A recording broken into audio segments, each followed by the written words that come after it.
These guys got captured by this guy and these things, and it's up to us to save them.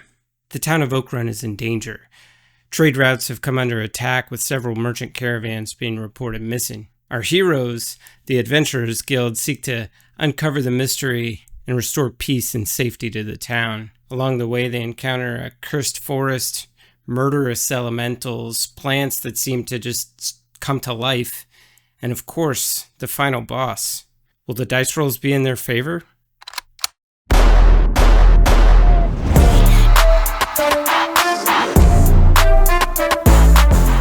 Welcome to the Adventurers Guild, where we play D&D with ChatGPT.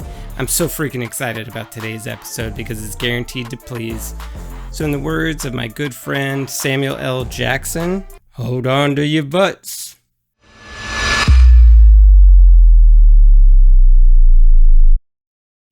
To kick things off, let's get started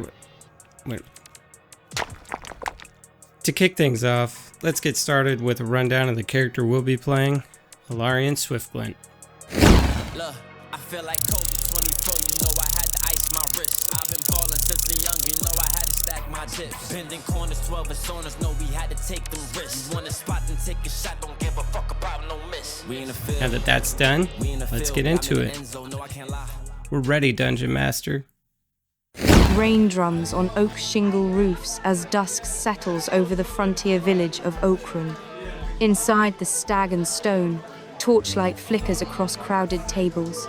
Merchant guards swap rumors of missing caravans on the Old Barrow Road, and a minstrel plucks a mournful tune.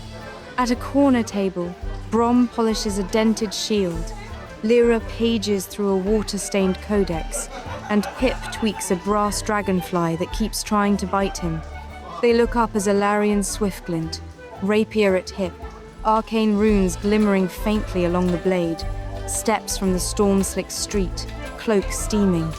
The innkeeper, Mira Veilheart, calls over the din. Newcomer, if you've got steel and spells, this village could use both. Caravans vanish in the cursed forest, and the harvest fair starts in 3 days. Sit, warm yourself. Stories are cheaper than ale tonight. A thunderclap punctuates her words. What does Alarian do? Alright, so we're kicking things off at the Stag and Stone Tavern. I love a good tavern scene. It's totally giving like prancing pony vibes. And then we've got Alarian who like busts open the tavern door. He's got steam rising off of his cloak. And then you've got the Adventurers Guild over there that seem like a lovable bunch. And then Mira, the innkeeper. Stories are cheaper than ale tonight. I love that line. And with that image in mind, I just put myself in Alarian's boots and I said, "Hey, Brom, Lyra, Pip, if it isn't the Adventurers Guild." I saunter over to the table and slide up a chair, have a seat. I put my arm around Pip and give him a gentle shake and a pat on the back. Mira, round of ale for this bunch. How the hell are you guys?" Pip gives a squeak of surprise as you jostle him. The brass dragonfly in his palm whirs, spits a spark, and zips off to buzz around a chandelier. "Alarian, my friend," he beams, thumping your arm with surprising force for a gnome. "I've almost perfected the non-explosive smoke bomb, only 2 concussions so far." Brom's craggy face splits in a rare grin. "Swiftglint, thought the rain might have washed you clear back to the Collegium. Good to see your blade still on your hip, and not in some examiner's desk." Lyra offers a warm nod, brushing stray auburn hair behind a pointed ear. "Your timing is blessed. Oakrun's spirits sink deeper each night." Whoa, time out. So Lyra brushes her auburn hair behind her ear and tells me that my timing is blessed? Mira slams 4 frothing tankards on the table. "First rounds on the house, if you lot truly aim to sort our troubles." As mugs are lifted, the tavern door bangs open again.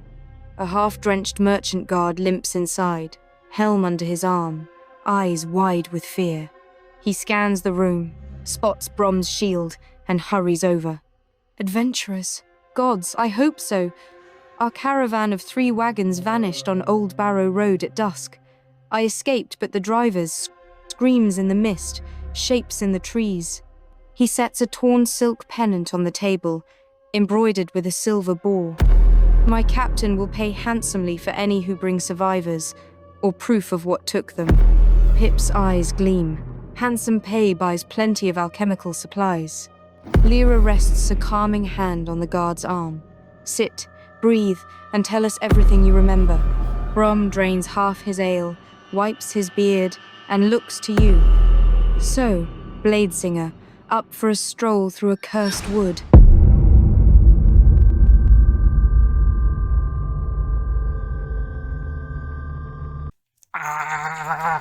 Let's go!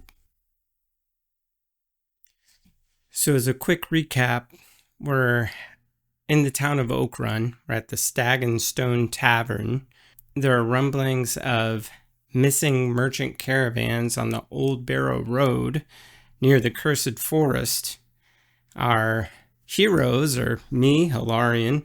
We've got Brom, the fighter, Lyra, the cleric, and Pip, the gnome. And now we have this injured, terrified merchant guard come into the inn asking for our help.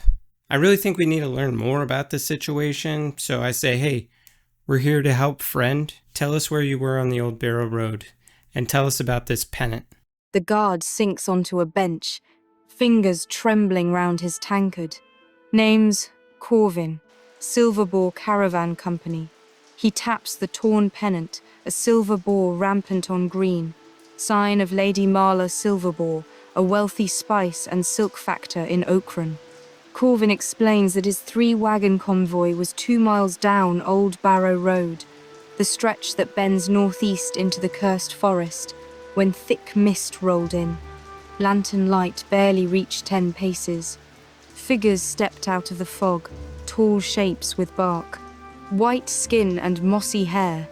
As they advanced, wagon wheels locked, horses panicked, and roots seemed to writhe across the road. A low, mournful flute carried on the air, while drivers vanished into the fog, their screams swallowed. Corvin cut loose the final draft horse, spurred it, and fled. Something lashed his calf on the way out. The wound still bleeds around splinters of strange wood. He drops a torn silk pennant, the silver boar on green of Lady Marla Silverboar, and swears she will pay triple the cargo's value for any survivors or proof of what happened. Brom knocks back his ale and rumbles. If we leave before dawn, we may catch the trail while that cursed fog is thin. Pip pats the brass dragonfly now perched on his shoulder. I've got sun, oil for my lantern, cuts the mist better than whale fat. Lyra murmurs a soft prayer over Corvin, the wound knitting slightly. Your move, Hilarion. Now here I want to roll for historical or arcane reflection, because I feel like if we can recall some stories about the Cursed Forest, it might better tell us about what we're up against.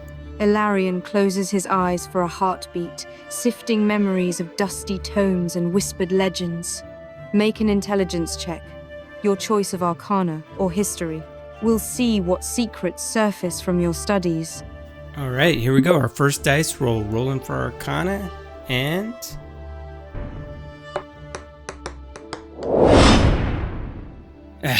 I got a 10. I really hope this isn't an indication of things to come. Fragments surface, half-remembered campfire stories, footnotes in marginalia, but nothing solid. You recall talk of wood wights, born from druidic curses, and rumors that the forest once guarded a royal barrow, yet dates, names, and weaknesses slip through the mental fog like water through fingers. All you're sure of is that travelers have feared that stretch of road for generations, and few who vanish there are ever seen again. Brom notes your frown. Not the comforting lore we hoped for, eh? Pip tightens the wick on his lantern. Then we'll earn fresh knowledge the old-fashioned way by poking it with a stick. Lyra finishes bandaging Corvin and meets your gaze. We leave at first light. What's the plan? Meets my gaze, huh? First she's tucking her hair behind her ear and telling me that my timing is blessed, and now Her eyes are meeting my gaze. Sounds like we got a little side romance here, but let's not distract from the mission at hand. Corvin, we're gonna rest up till dawn. Where are you gonna be residing? How should we contact you, or should we go directly to Lady Silverboar? Corvin flexes his bandaged leg and nods gratefully. I'll bunk here at the Stag and Stone for the night. Mira's given me a cot near the hearth. If you find anything, bring word straight to Lady Marla. Her townhouse sits on the square by the old well. White stone walls, green shutters, silver boar above the door. Guards in silver-trimmed cloaks keep watch. Give them my name and they'll let you in. He lowers his voice. Tell her I stayed to guide you, not that I ran. I'll wait here for news, but if you don't return by the second sunset, I'll limp to her myself. Mira sets a steaming bowl of stew in front of each of you. Rain still rattles the shutters, but the common room is settling towards sleep. Brom stretches.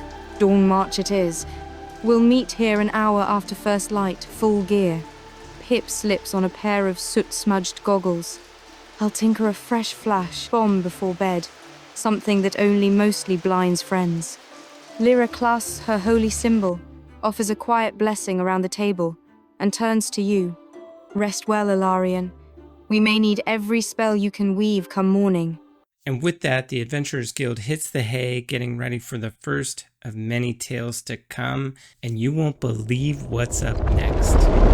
Dawn on Old Barrow Road.